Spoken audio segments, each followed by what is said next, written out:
Bhagavate Vasudevaya.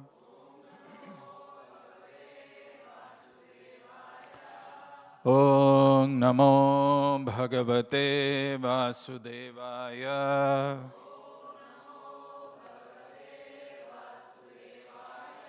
Om Namo Bhagavate Vasudevaya. Narayanam Namaskritya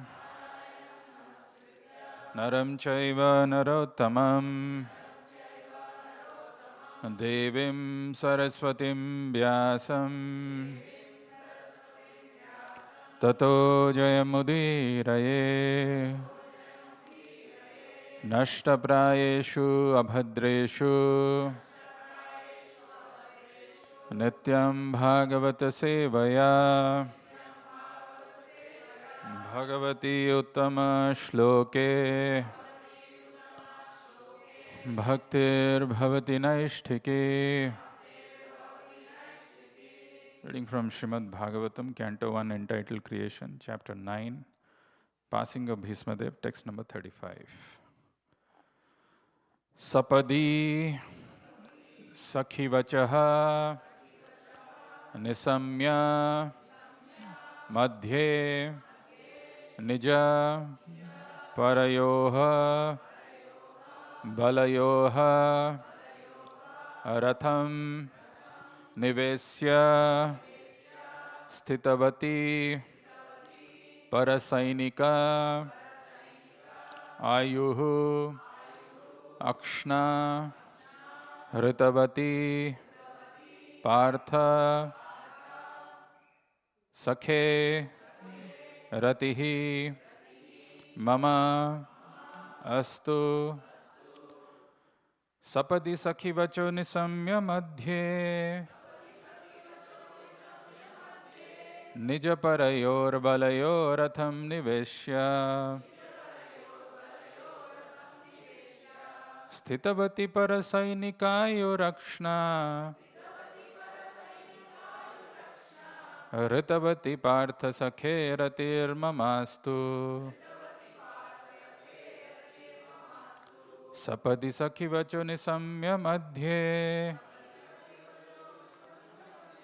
Nija Parayor Balayor Ratham Niveshya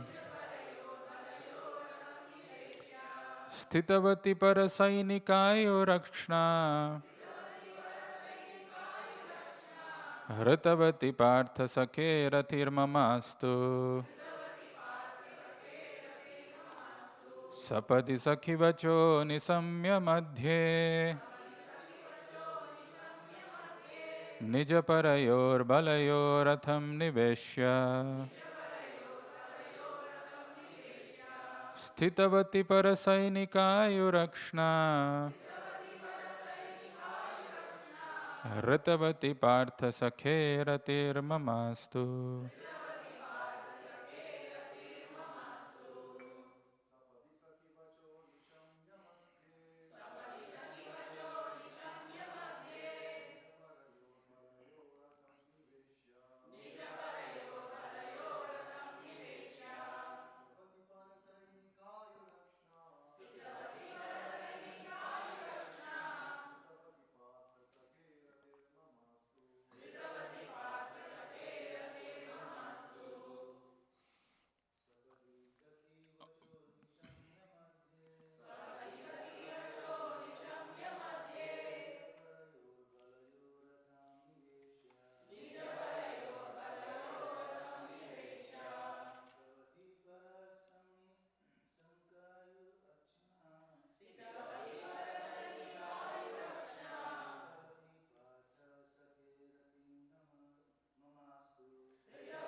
Vacho Nisamya Madhye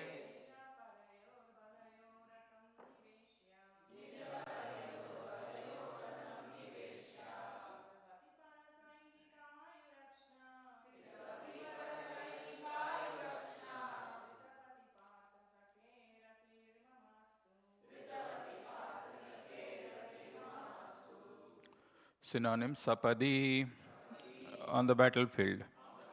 Sakhivachaha, command of the friend. Nisamya, after hearing. Madhye, in the midst. Nija, his own. Parayoha, and the opposite party. Balayoha, strength. Ratham, chariot. Nivesya, having entered. Sthitavati, while staying there. Parasainika, of the soldiers on the opposite side. Ayuhu, duration of life. Akshna, by looking over. Hritavati, act of diminishing. Partha, of Arjuna, son of Pritha. Kunti. Sakhe, unto the friend. Ratihi, intimate relation. Mama, my. Astu, let there be. Translation and purport by His Divine Grace A.C. Bhaktivedanta Swami Srila Prabhupada. Translation: in obedience to the command of his friend Lord Shri Krishna, entered the arena of the battlefield of Kurukshetra between the soldiers of Arjuna and Duryodhan. And while there he shortened the lifespans of the opposite party by his merciful glance. This was done simply by looking at the enemy. Let my mind be fixed upon that Krishna. Translation with repetition. In obedience to the command of his friend, Lord Shri Krishna entered the arena of the battlefield of Kurukshetra between the soldiers of Arjuna and Duryodhana. And while there he shortened the lifespans of the opposite party by his merciful glance. This was done simply by his looking at the enemy. Let my mind be fixed upon that Krishna. Purport by Srila Prabhupada. In the Bhagavad Gita 1.21 to 25, Arjuna ordered the infallible Lord Shri Krishna to place his chariot between the phalanxes of the soldiers. He asked him to stay there until he had finished observing the enemies he had to face in the battle. When the Lord was so asked, he at once did so, just like an order carrier. And the Lord pointed out all the important men on the opposite side, saying, here is Bhisma, here is Drona, and so on. The Lord, being the supreme living being, is never the order supplier or order carrier of anyone, whoever he may be. But out of his causeless mercy and affection for his pure devotees, sometimes he carries out the order of the devotee like an awaiting servant. By executing the order of a devotee, the Lord becomes pleased, as a father is pleased to carry out the order of his small child. This is possible only out of pure transcendental love between the Lord and his devotees. And Bhismadev was quite aware of this fact. He therefore addressed the Lord as the friend of Arjuna. The Lord diminished the duration of life of the opposite party by his merciful glance. It is said that all the fighters who assembled on the battlefield of Kurukshetra attained salvation by personally seeing the Lord at the time of death. Therefore, his diminishing the duration of life of Arjuna's enemy does not mean that he was partial to the cause of Arjuna. Factually, he was merciful to the opposite party because they would not have attained salvation by dying at home in the ordinary course of life. Here was a chance to see the Lord at the time of death and thus attain salvation from material life. Therefore, the Lord is all good, and whatever he does is for everyone's good. Apparently, it was for the victory of Arjuna, his intimate friend, but factually, it was for the good of Arjuna's enemies. Such are the transcendental activities of the Lord. And whoever understands this also gets salvation after quitting this material body. The Lord does no wrong in any circumstance because he is absolute, all good at all times. Thus ends the wonderful transcendental Bhaktivedanta purport. Om Ajnanatimirandhasya Jnananjana Shalakaya Chakshurunmilitam Yena Tasmai Shri Gurave Namaha Namo Vishnu Padaya Krishna Pristhaya Bhutale Srimate Bhakti Vedanta Swamin Nitinamine Namaste Saraswate Deve Gauravani Pracharine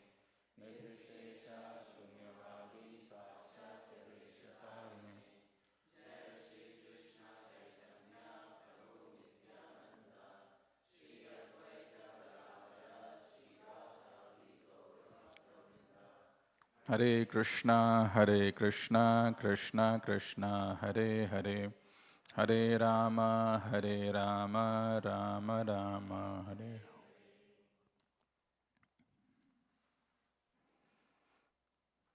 Hare Krishna. So I would like to welcome each one of you for this wonderful Sunday Srimad Bhagavatam class. And what more you could have asked, today is also Ekadashi. And a chance to hear and understand the glories of the Lord. So powerful, isn't it? So this is a Mahajan, Bhismadev, who's quitting his body and is showing by his own example how one should prepare or what should one do when the cruel reality of life called death is met by each one of us.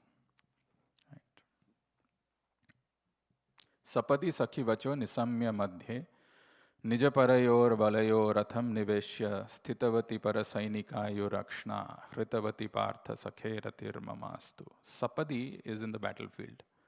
Sakhi vacho. Sakhi is referring to Arjuna. Sakhi vacho. By the words of Arjuna, nisamya madhye. Hearing those, Sapadi sakhi vacho nisamya madhye Nijaparayor balayor ratham niveshya. Ratham Nijaparayor madhye. So, Sapadi in the battlefield, Sakhivacho Nisamya, hearing the words of Arjuna, Krishna took the chariot and kept it in the middle of his army and Parayor. Nijaparayor Ratham Nijaparayor Ratham Madhye Niveshya. He placed the chariot in the middle of the two armies, which is given also in the Bhagavad Gita, which Prabhupada mentions in the purport, the 21st verse, where Krishna, what is the verse?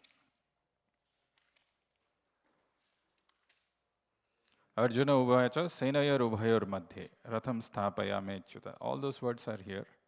Senayar ubhayor madhye nisamya madhye nijaparayor balayo ratham niveshya. So he placed the chariot by the instruction of his devotee, Arjuna, Sakhi Vacho. Sthitavati parasainikayur akshna. Sthitavati, having placed the chariot over there, what did he do? Sthitavati, having placed there, having situated there, parasainikayur akshna hritavati. Parasainikayur hritavati akshna. So parasainikayur, the opposite party, the enemy's party, when he glanced at them, he just looked at them. And he looked at them, and by that what happened? Hritavati. Hritavati means their lifespan reduced. Sthitavati parasainikayur akshna hritavati partha sakhe ratir mamastu. Partha sakhe. So Bhismadev, as we've been seeing in this series of verses, he's telling Partha sakhe. He's addressing Krishna with different names, mostly related with Arjuna. Vijaya Sakhe, Arjuna Sakha, Partha Sakhe Ratir Mamastu. Let my mind be Mama Astu, be completely absorbed in that Krishna. Which Krishna? That Krishna who carried the order of his Sakhivacho Nisamya, Yuddhi, Sapadi Sakhivacho Nisamya, Nijaparayor Balayor Ratham Niveshya. That Krishna, who's the Supreme Personality of Godhead, became an order carrier, became a subservient follower of the instructions of his apparent master Arjuna, though he's a devotee, and placed the Ratha, because that's why one of the names of Krishna which is used in that verse is Senayor Ubhayor Madhye Ratham Sthapaya Me Achyuta. Achyuta is the word which is used there, and Prabhupada mentions who never falls to, who's infallible, who always follows, who always carries out his duties. So one devotee of the Lord, Arjuna, is giving instruction to Krishna, and Krishna is placing his chariot in the middle of two armies. Nija parayor balayo ratham niveshya and stitavati parasainika yurakshna hritavati partha sakhe ratir mamastu. Stitavati parasainika yurakshna, by placing his chariot in the midst of two armies, hritavati partha sakhe ratir mamastu. He diminished the lifespan of the opposite party. And to that Lord, let my attraction, ratir, partha sakhe ratir mamastu, my attraction be drawn to that partha sakhe, to that Krishna. This is prayer of Bhismadev. In obedience to the command of his friend, Sakhi Vacho Nisamya, Lord Sri Krishna entered the arena of the battlefield of Kurukshetra between the soldiers of Arjuna and Duryodhan. Nija Parayor Ratham Niveshya. And while there, he shortened the spans of the opposite party, Hritabati, Sthitabati and Hritabati. While there, being fixed there, he shortened Hritabati. He shortened the lifespans of the opposite party, Parasainikayur, by his merciful glance, Akshna. This was done simply by his looking at the enemy. Let my mind be fixed upon that Krishna. Ratir mamastu. Let my mind be fixed upon that Krishna. So it's a wonderful verse and very beautiful purport. Prabhupada mentions many points in this. We will try to see different things which is mentioned in this verse. Let us start with one thing which is mentioned here is the merciful glance of Krishna. Right? So the glance of Krishna is so merciful. If you come and you look at the beautiful face of the Lord, especially his eyes, and not just his eyes, but his smiling face. Right? There is a smile of the Lord. And the eyes, his beautiful glance, coupled with his beautiful smile, has a very powerful impact on us. That is mentioned in one of the verses in Bhagavatam, 3rd canto. Let's start with that. And then we will see how diminishing lifespan also can be merciful. And why and how Krishna is becoming the order carrier of his pure devotee Arjuna. Some of the things which Prabhupada mentions, very, very interesting, these things. So this verse comes in the 3rd canto, where Kapiladev is instructing to Mother Devahuti on different bodily parts of Krishna, and he says what happens when Krishna's glance falls upon us. When Krishna glances on us, what exactly happens? Tasyāvalokam adhikam kripayati ghora tapatrayopasamanaya nishrishtam akshno snigdha smitanugunitam vipula prasadam dhyayech chiram vipula bhavanaya guhayam tasyāvalokam adhikam kripayati ghora tapatrayopasamanaya nishrishtam akshno. Tasyavalokam, when Krishna's glance falls on us, Tasyavalokam, just the power of Krishna's glance. Adhikam kripaya ati ghora. Adhikam kripaya, it is filled with excessive mercy. Tasyavalokam adhikam kripaya ati ghora. How do we realize what is the mercy? Ati ghora tapatrayopa samanaya. Tapatrayo, ati ghora, this so terrible. Ghora is like so scary. What is that so scary thing? Tapatraya. These 3 miseries that we are all inflicted upon. Adhyatmic miseries, the miseries because of our own mind, our own senses. The miseries which are inflicted because of other living entities. And the miseries which are inflicted upon because of the natural calamities or some superior these things. Tapatrayo, ghora tapatrayo. Tasyavalokam adhikam kripayati ghora tapatrayo upasamanaya nishrishtam akshno. Just by his glance, when we have the darshan of the Lord, the tapatraya becomes upasamanaya, completely cessated, completely becomes removed. So you mean to say, I'm suffering and I'm coming and I'm standing before the Lord, all my miseries will go away? Your experience of that miseries, whatever you are having, the tormentation, will come to an end. It's not like those miseries will disappear from our heart or in the life. No. Even the the Mahabhagavats, the pure devotees of the Lord, when they come to this material world, they have to also go through problems and miseries. But the experience of that pain will become upasamanaya. Tasyavalokam kripayati ghora tapatrayopasamanaya nishrishtamakshno. Then what else? Along with that, please don't make unnecessary noise if you can. Because it's a very small room and you make a noise, then everybody gets disturbed. This just the glance, is that all that is mentioned in this verse? No. If along with the glance you meditate on the beautiful smile of the Lord, snigdha smitanugunitam vipula prasadam dhyayechiram vipula bhavanaya guhayam snigdha smitanugunitam vipula prasadam. Oh, his smile is filled, Vipula Prasadam, is filled with unlimited mercy. Snigdha Smitanu Gunitam Vipula Prasadam. Dhyayat Chiram. How much should I meditate?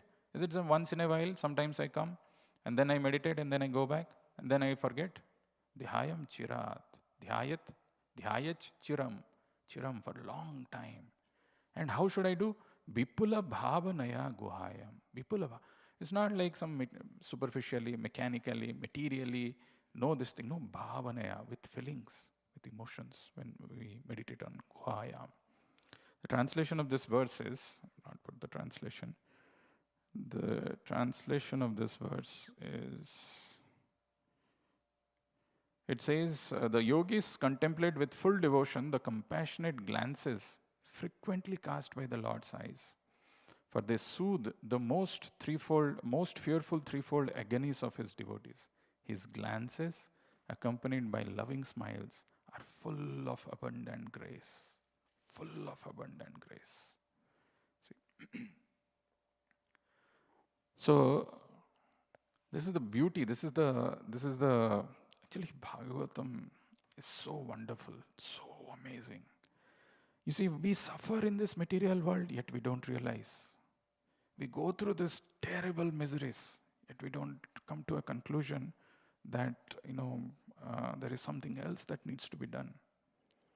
And here is a solution which is available, which is not known to us, and which we don't take advantage of. In the Vedic scriptures, if you say, there are two words which are used, which are worth knowing. One is called Brahma Jigyasa. The other one is called Brahma Bhuta. Right? This human life is given for inquiring about that indestructible, transcendental Brahman. But most people are busy in this material world to become happy by pursuing sense gratification. Madly engrossed, deeply rooted. That is the idea of happiness which we know. Work hard, whatever money you are getting, use it for your sense gratification. Very few percentage of the people come to this understanding that this is all temporary. This is all full of miseries, tapatrayo, very few. Those few who get that understanding, this understanding dawns on them because of mercy of the Lord also. The song that we sing by Narottam Das Thakur, where he says,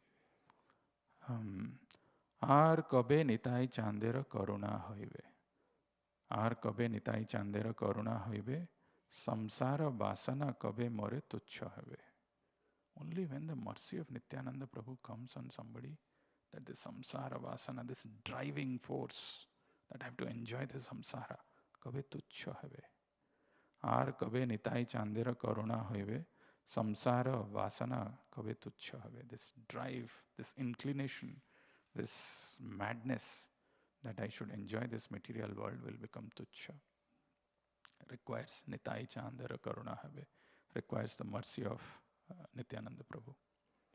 So very few percentage of the people come to this understanding that this human life is meant for inquiring Brahman or Aham Brahmasmi. This material body that I am made up of, these elements, Bhumirapo Nala Vayu Kham Manobuddhir Ahankara Ityam me Bhinna Prakriti Rashtata. Very nicely Krishna says this in 7th chapter. This is my energy. This is my external energy. The 7 elements made up of Bhumir, Apo, Anala, Vayu, Kham, Mana, Buddhi is combined by this, is cemented by this particular thing called false ego, Ahamkara, which is making me believe that I'm part of this material world. I'm a human being, I'm an Indian, I'm a WPI student, I'm a Clark student. I don't know how many of you are WPI students here? Okay. How many of you are Clark students? 3, okay. So majority is Clark today, at least for today, isn't it? 4, 3, but it's close. So we think, I'm going to Clark University, I'm a Clark student. Because why? This Ahamkara, Aham is me, I, Kara, it is making me believe that I'm a student, I'm a working person, I'm a man, I'm a woman. But Krishna is telling this is Bhinna Prakriti Rashtada. This is my separated energy. Actually, aparem itastu anyam Biddhi में सब उल्टा पुल्टा बोलता अपरे मितस्तु अन्य प्रकृतिम बिद्धि में पराम जीव भूता महाबाहो ये यदम धार्यते जगत अपरे मितस्तु अन्यम. There is another one, there is a 9th element which doesn't have anything common with this 8 material thing. Apare mitastu anyam prakritim biddhi me param. That is para energy. That is the transcendental energy of the Lord. Apare mitastu anyam prakritim biddhi me param jiva bhutam mahabaho yayedam dharyate jagat. That is the spirit soul. Aham brahmasmi. That realization comes to very small percentage of people. Very, very small. Otherwise the whole world is madly engrossed in sense gratification. This is what they go after. Only a person who is in intelligence comes to this understanding that this material world is temporary. This material world is impermanent. It is full of miseries that requires mercy of the Lord and a little bit inquiry from one's own side that aham brahmasmi, I am Brahman. But that is not the end of it. That happiness that you experience when you understand that you are not the body is definitely more, it's higher, more significant than experiencing the happiness in the bodily platform, but that's not enough. So that is why, and the higher level of happiness is something which is mentioned here, and there is even higher level of happiness which Krishna mentions. If you read Bhagavad Gita, very nicely Krishna speaks about this in the 6th chapter of Bhagavad Gita, where Krishna says, so these are all very, very, very important points. Krishna mentions in the 6th chapter, if you read, Yato yato nischalati manas chanchalam asthiram tatas tato niyamaitad atmani eva vasamnayet. Yato yato nischalati manas chanchalam asthiram. In 3 verses, Krishna is going to speak, is going to reveal something which is very interesting, which is much more superlative, like guhya guhyatara, good, better. Whatever happiness we have experienced in this material world, pursuing our, this business of sense gratification is insignificant. There is much higher happiness. And how do you experience that? Yato yato nischalati manas chanchalam asthiram. What kind of a mind that we have? This chanchalam. Chanchalam is flickering, and asthiram. Asthiram is unsteady. Sthira is steady. Asthiram, chanchalam. Idhar baithe hain, man to kahin aur kar raha hai. Kahan gaya, pata nahi. All of you, I think I'm seeing you for the first time, isn't it? Some of you. So we don't know. And our mind is there, constant accompanying, and it is chanchalam and asthiram. So what do you do when you're having the meditation on the Lord, when you're trying to chant, or when you're going to associate with spiritual subject matter like this Bhagavad Gita or Bhagavatam? Mana is going here and there. Yato yato nischalati manam chanchalam asthiram tatas tato niyamaitad atmani eva vasham nayet. By regulations, by rules, bring it back. What does this mean? I mean, I was just wondering, I was just thinking to myself, a few days back I went to Cambridge. So the time when I was going, one side the traffic was full, like, it was barely moving. just can't do anything. There are times where you're stuck.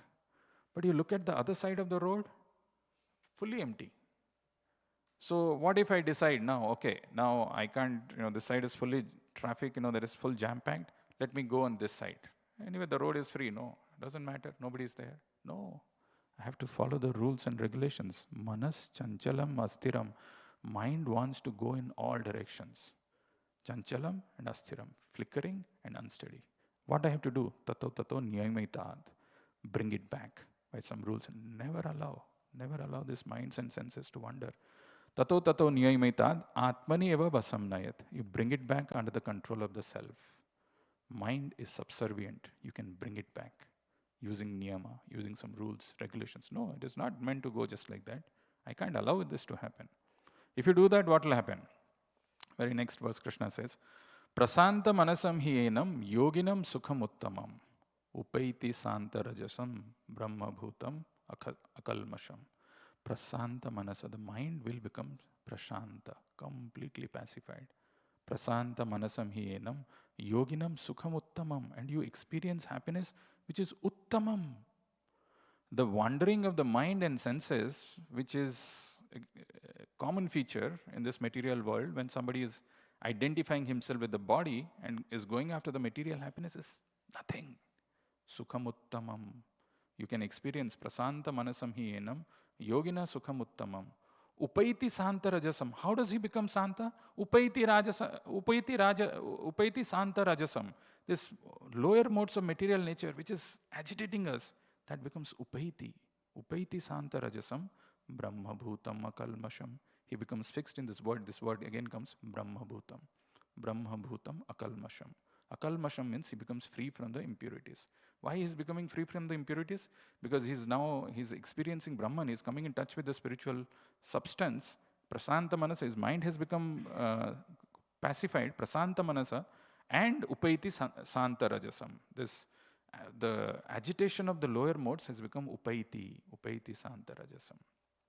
And in the very next verse, Krishna says that yunjan evam sadatmanam yogi bigata kalmasaha sukhena brahmasparsam atyantam sukhamasnute. Yunjan evam sadatmanam. Like that, when the yogi is constantly engaged. This is referring to yogi, but it's applicable for all of us. Yunjan evam sadatmanam. When we constantly engage in this spiritual substance, yogi bigata kalmasha. Kalmasha is all impurities. Yogi, when the transcendentalist is becoming free from all these impurities, sukhena brahmasparsam, brahmasamsparsam. There is a touch of brahmasparsam. That is only possible when the lower modes are pacified, when the mind has become prasanta. When you have overcome this lower modes of agitation, the asthiram and chanchalam mana has become pacified, that you are able to experience that brahmasamsparsam. Sukhena brahmasamsparsam, atyantam sukhamasnute. And he is fixed in that, in that Brahma Bhuta stays.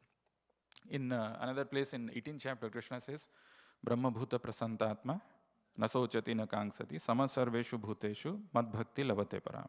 We all know that verse, isn't it? Somebody who's fixed in that Brahma Bhuta stays. Brahma Bhuta, the symptom of that is prasannatma. He becomes completely satisfied. There is no hankering and there is no lamentation. Na sochati, na kangsati. And samasarveshu bhuteshu. He sees everybody with equal vision. But there is a state which is possible, which is beyond even experiencing this Brahman. First, to understand that this pursuit of this sense gratification business is a maddening thing. And it is temporary, miserable. So comes the platform Aham Brahmasmi. Then you come in touch like the yogis who are meditating on the Supreme Lord, bringing their mind to a pacified state, experience a higher happiness by Brahmasparsam. But there is another state of happiness which is possible, which is even higher than that.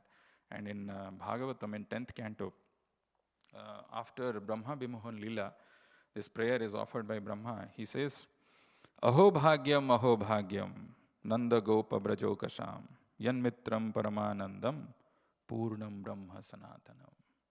Even higher than experiencing Brahman, that Brahmasparsam, is to come in association of that Brahman or the source of Brahman, which is Purna Brahma Sanatanam. Not just complete Brahman Sanatanam. You can associate with him. And he's telling that is the highest fortune. Aho bhagyam, aho bhagyam. Oh, what great fortune this associates of Krishna they have. There's Brajavasis, Nanda Baba, all these cowherd boys, the gopis. What fortune! Aho bhagyam, aho bhagyam. Nanda Gopa Brajokasam. Brajokasam, Aukasam means who's born in Braja or who's residents of Braja. Nanda Gopa Brajokasam. Yan Mitram Paramanandam. You can associate with him. You can engage in devotional service. That is the highest blessing. That is the highest experience of happiness. Param Brahma Sanatanam. He is the Purna Brahma, not Param, Purna Brahma Sanatanam. Sanatanam is eternal, and that Purna Brahma, you can experience that. That is the highest happiness. Now, in this, the verse that I'm showing to you, in the verse purport, Prabhupada mentions that as long as one is in the conditional life, in the material body, it is natural that he will suffer from anxieties and agonies.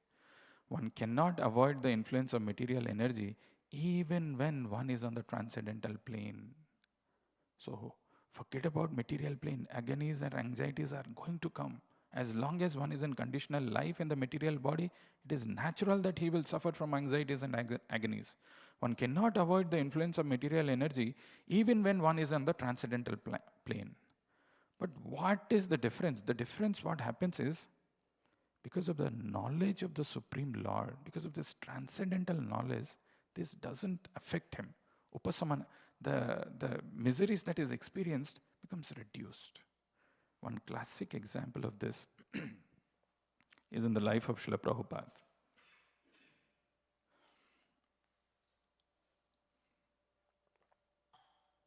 In 1974, Prabhupada visited Vrindavan. So, how many of you have been to Vrindavan Krishna Balaram Mandir? Behind Krishna Balaram Mandir, there is the quarter of Srila Prabhupada, right, where we visit, where Prabhupada's deity is there, the bed is there. So during that time, only the Prabhupada's quarter was ready, and the temple was under construction. And the place where you are seeing right now, Prabhupada's bed and the desk is kept. When Prabhupada had always that same kind of arrangement, the desk and the bed also, because it's a very small place. Bed will be there where he's sleeping, and that is the place also becomes office. He has a desk, he'll sit there on the floor and he will have his office, meet his devotees, meet other devotees. And there is a visiting room there. That visiting room was filled with Matajis, women devotees. This was in August 1974. And very hot, humid. Vrindavan can be extremely intolerable if somebody is not used to the extreme temperatures of Vrindavan. It can be very, very, very difficult. So, and then this is Janmashtami time, August, and Janmashtami after that, Prabhupada's Vyas Puja is over. A lot of devotees have come. In that visiting room, the women devotees are there, and in another room, all male devotees are filled, huddled, fully cramped, jam-packed. And in one room, Prabhupada is there in that Vrindavan temple. And Prabhupada was having fever at that time. So we went to show a doctor yesterday for Badri, to that urgent care well. He told, if your fever is below 103, you go and manage yourself. If it only becomes 103, you come here. Otherwise, I'll not see you. Like that's something he told him. We came back. So Prabhupada's temperature at that time was 103. And out of severe pain, Prabhupada was moaning. Sometimes it's just unbearable pain. And he was moaning at that time. So devotees, what they will do, sometimes, they will lift Prabhupada in the cot and they will bring him outside. And there will be the mosquito net because, it's too hot and humid inside. At least some fresh air will come. And again, they will be passing by, they will be going to the toilet, and Prabhupada will be silently and sleeping there and moaning. If you look in Vedaves, the 2 weeks, the 20 days or something that Prabhupada was having fever and not in his good health, there is no correspondence, there is no lecture, there is nothing in that time. So Prabhupada stopped taking prasadam, he was fasting. So even for him to go to the toilet, the devotees used to lift him to take him to the toilet. Very weak and frail. He was going through all these things. And how and then the doctor came, and the doctor told that Prabhupada has got malaria. And Prabhupada's secretary, Srutakirti, he also got malaria. So he was replaced with another servant. He also got malaria. Then another one, he also got malaria. 3 of them were having malarias, all because this Westerners also, it's very difficult to adapt, such extreme climate, which they are not used to. It's very tough. And it's mentioned, this memory of Prabhupada, which I was reading, that, in some time in Vrindavan, you'll find some strange creatures who comes, like crawling or some flying. Once in a year or something, they will show up some big, insects. They will be flying and they'll be there all over. And malaria and all these things are going on. And suddenly, Prabhupada got to know that the governor of UP, Akbar Ali Khan, he was a very famous, noted politician of that time, but he was also the governor, is coming to visit Krishna Balram Mandir. Somebody had arranged for that visit, and Prabhupada got to know that he's coming. In India, in those times, sometimes, things become so complicated that the cement was not available freely in the market. You just can't go and buy cement.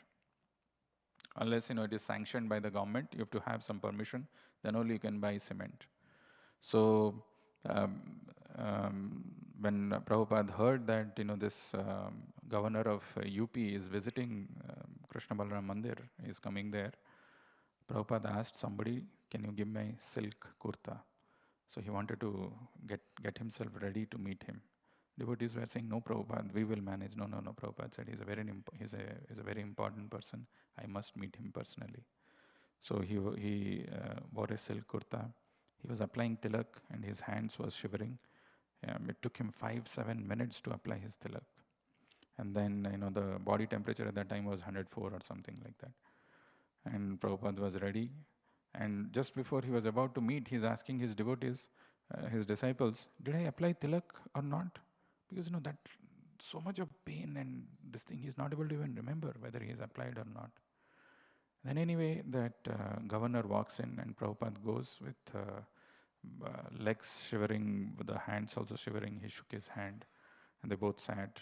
And the governor spoke for about 15-20 minutes, saying that how the industries should be promoted and so on and so forth. Industry is required at that time. He was talking about industrial revolution. And then Prabhupada spoke for another 20-25 minutes, and he spoke about how important is Krishna consciousness. And then there was a big plate of prasadam which was brought for that governor along with all his entourage. Prabhupada, despite the fact that he was fasting, no appetite, severe fever, body shivering, ate patiently with him. And after that, this fever has gone up, 105 or something. They took him and Prabhupada literally collapsed. What I'm trying to say is, even though one cannot avoid the influence of the material energy, even when one is on the transcendental plane, they can tolerate this. This is what we have to learn. Material miseries will never go. And we cannot wait for the material energies or the material miseries to subside so that we can take up to devotion. No, our duty must go on. The knowledge about transcendental nature of our life helps us to overcome this. And meditating on the form of the Lord, His beautiful glance and His beautiful smile helps us to overcome these threefold miseries. This is point number 1. How can be the smile of the Lord, which is taking away the duration of life, can be merciful? Okay, you said that threefold miseries will be gone, but how is it that how is it that the glance of the Lord, which is reducing the duration of lifespan, can be merciful? This question can come. So this is to be understood very nicely, and Prabhupada explains this very nice. Actually, Krishna, being the absolute well-wisher, the most suhrudattamam, there is one place which is mentioned in Bhagavatam, he's the best well-wishing friend, and he's there in our heart. He does exactly what is needed for us. But you may say that, I don't see that. I want to gratify my senses. I want to have unlimited enjoyment. And Krishna is not interfering in that. Why is he not telling me that, why this is, you should not go for this, you come for this Brahma Sukham? Or you try for devotional pleasure, the pleasure which is derived out of devotional service. Why is he not stopping me? Well, Krishna respects our free will till the last moment where, somebody becomes completely convinced that this material world is a terrible place and voluntarily surrenders. He accepts, he allows that. So, for somebody who's completely, to bring somebody to this stage of bhakti, it requires a lot of time. First thing is, yasam tu antagatam papam jananam punya karmana. One has to stop the sinful activities. Yesham tu antagatam papam jananam punya karmanam te dvanda moha nirmukta bhajante mam dridhabrata. To engage in devotional service with dridhabrata, being fixed in that, it requires time. So Krishna allows. And sometimes if somebody is too sinful, then by his glance, he reduces the lifespan for his ultimate good. Imagine you go to a doctor, and I was just thinking I was trying to make up one scenario. You go to a doctor and you see there are 10 other people who are there. Okay. To one patient, the doctor is giving one medicine. So open your mouth, puts that thing. To another patient, he is giving injection. To third person, he's saying you lie down in the bed and there is saline which has been put. Like that, there are 10 different people and there are 10 different things which are going on. So is the doctor partial to some? And is the doctor, having, he's against that person, that seeing him or her, maro isko injection. Is that what it is? Why do you think it is not like that?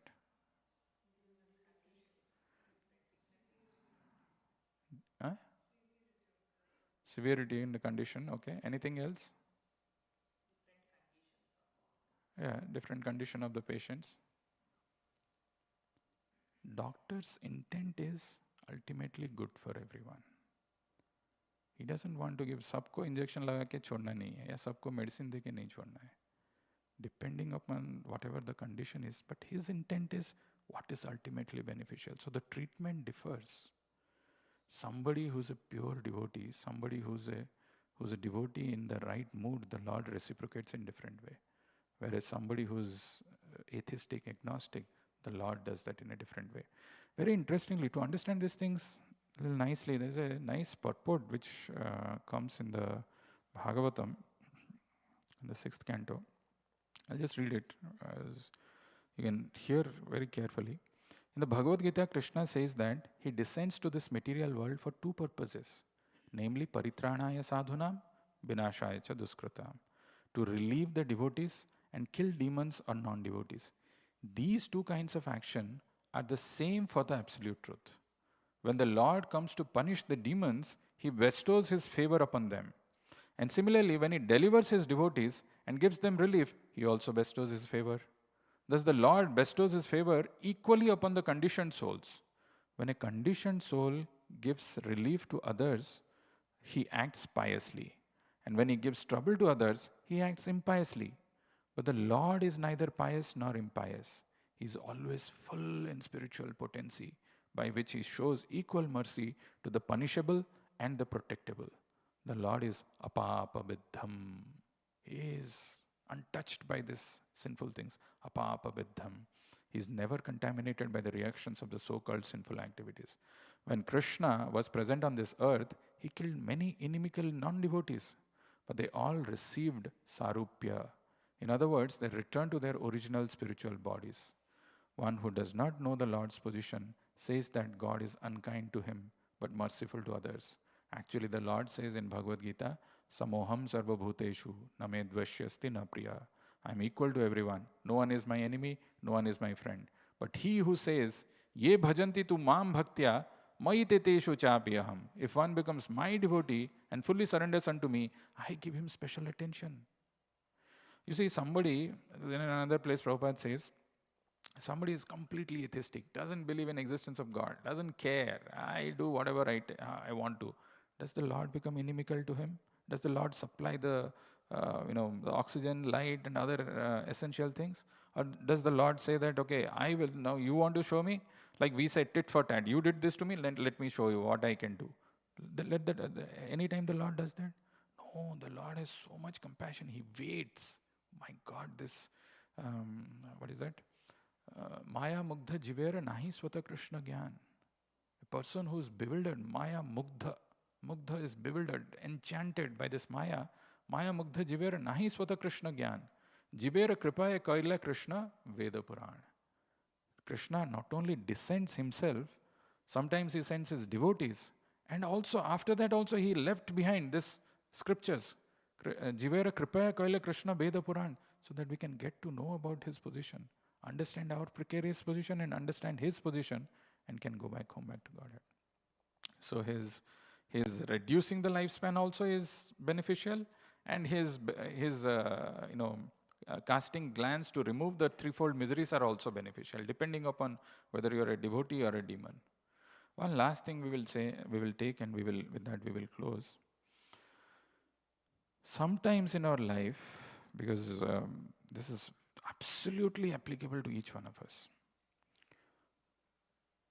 when we have become devotee or when we have taken to this path of devotion, when the Lord is fulfilling our desires, or when the Lord is reciprocating based on what we want, we say, Lord is very merciful, very nice.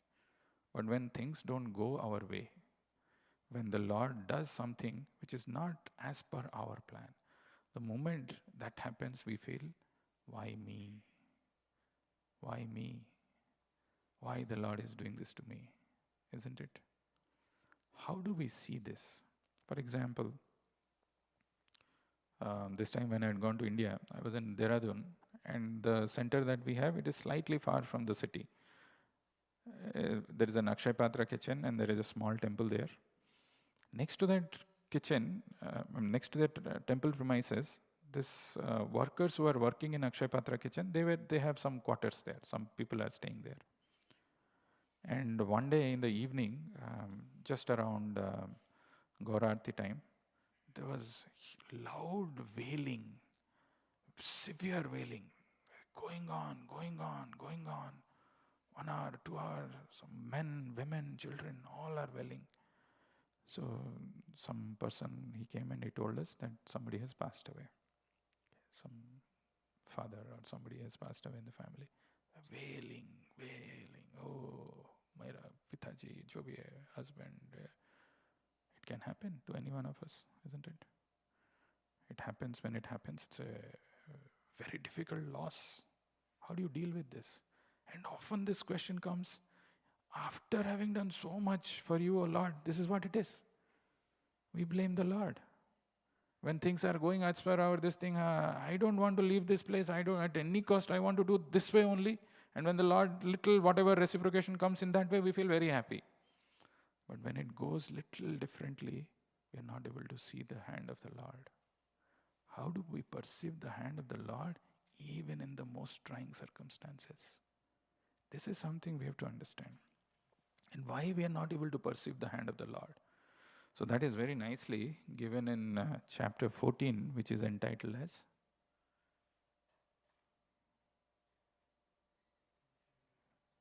Mataji, what is chapter 14?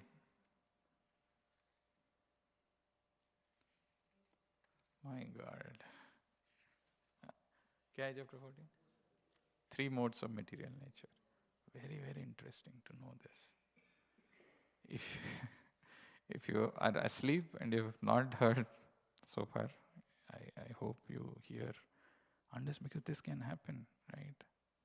I am not immortal. People around me are not immortal. And this kind of miseries can inflict on us. Okay, difficulties. How do we understand this? What is the real purpose behind all this creation? How do we understand and why we are not able to see this? So if you see 14th chapter, we don't have a lot of time, but if you pay attention carefully, see these verses the way Krishna explains, your conviction and your faith, your understanding of what life is will become so nice, so perfect. So in 14th chapter, there is this verse which comes where Krishna says, Sattva sukha sanjayati rajah karmani bharata jnanam abritya tu tamaha pramade sanjayati utaha. So I spoke about the first thing that, these people, in this 99.99% of the people are busy, madly engrossed in sense gratification. Nothing else goes in their mind. That's all I have to do. They are one kind of people predominantly influenced by the mode of ignorance and passion. Fully in that. What is the symptom of that? The symptom of that is the mode of goodness conditions one to happiness, not this. Passion and conditions him to the fruits of action, and ignorance to madness. Not this one. I wanted.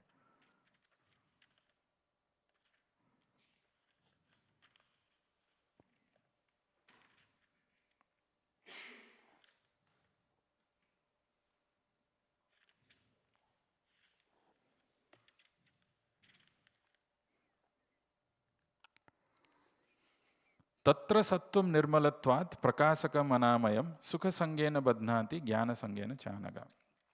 Okay, the verse that I spoke about, Rajah Karmani Bharata Jnanam Abritya tu Tamaha. So Rajah Karmani Bharata Jnanam Abritya tu Tamaha. This knowledge, this transcendental knowledge that I'm Brahman, I'm different from this 8 elements which are binding me, this material body which is made up of these 8 elements, I'm different from that. That knowledge is abrutam. Jnanam abritya tu tamaha, because you are in the mode of ignorance. It doesn't allow you to see. So that is why somebody, when he is passing away, there is wailing, wailing, wailing. Are, marge, marge, marge. The body is dead. Soul is eternal. But this knowledge is veiled. This knowledge is covered. Raja karmani bharata, and passion conditions him to the fruits of act. Raja means I want to achieve, I want to do, this is my plan, I have to do it in this way. So you never know, only when somebody comes to the sattva guna, that the transcendental knowledge awakens. So important to be in the mode of goodness. So important. Otherwise, this material world is surcharged with ignorance and passion. Doesn't allow us to see the things. And in this series of verses, there are some interesting things which Krishna reveals, but we're running out of time. But it ends in a very interesting thing where Krishna says,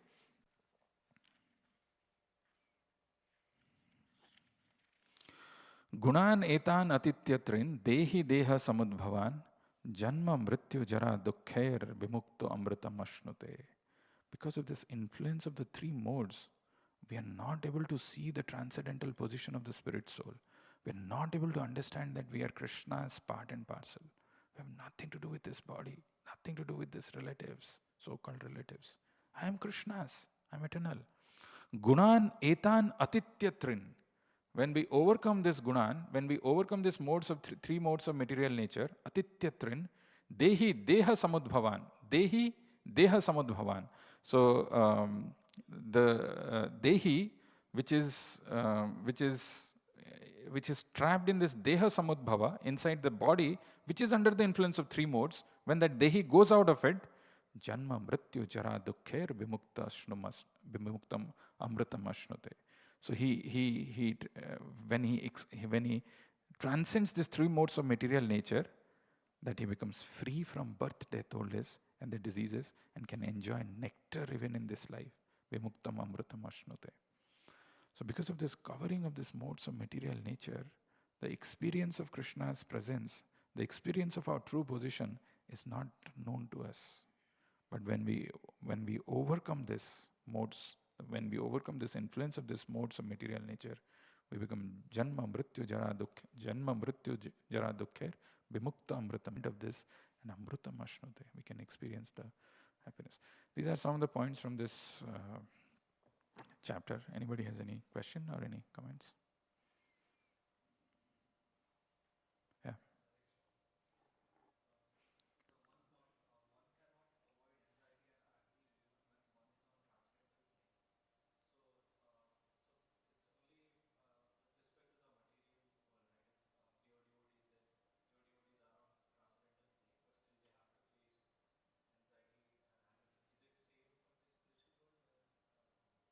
Spiritual world, how? It is Vaikuntha. Because they are here in this material world, they have to go through the laws of nature are so that even the pure devotee who's in the transcendental platform is not exempt. Like I was giving the example of Prabhupada. Physically, he had to go through so much of this thing. But they are unaffected because they are fixed on the platform of transcendence. They are fixed on the platform of Brahman. They have that transcendental knowledge.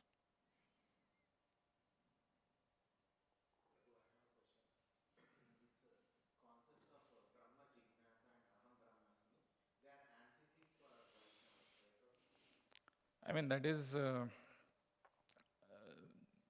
That is antithesis you are saying for Vaishnavas. We are Dvaita. Advaita is non-dual. Right, but it is not that we are saying that is wrong. That is definitely truth, isn't it?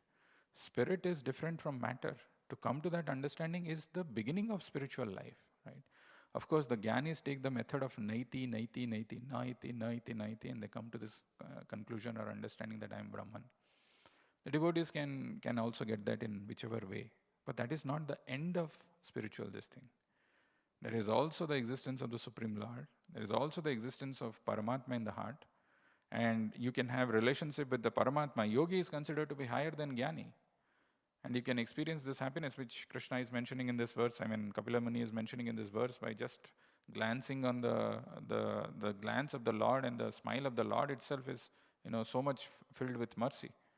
And on top of that, if you engage in devotional service to the Lord, you experience the highest pleasure.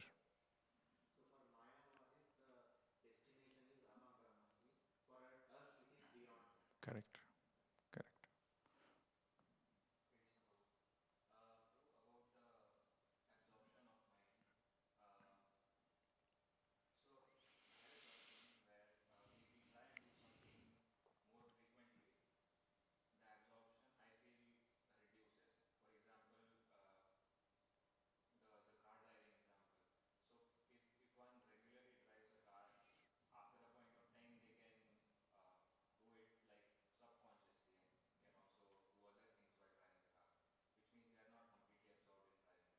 Mm-hmm.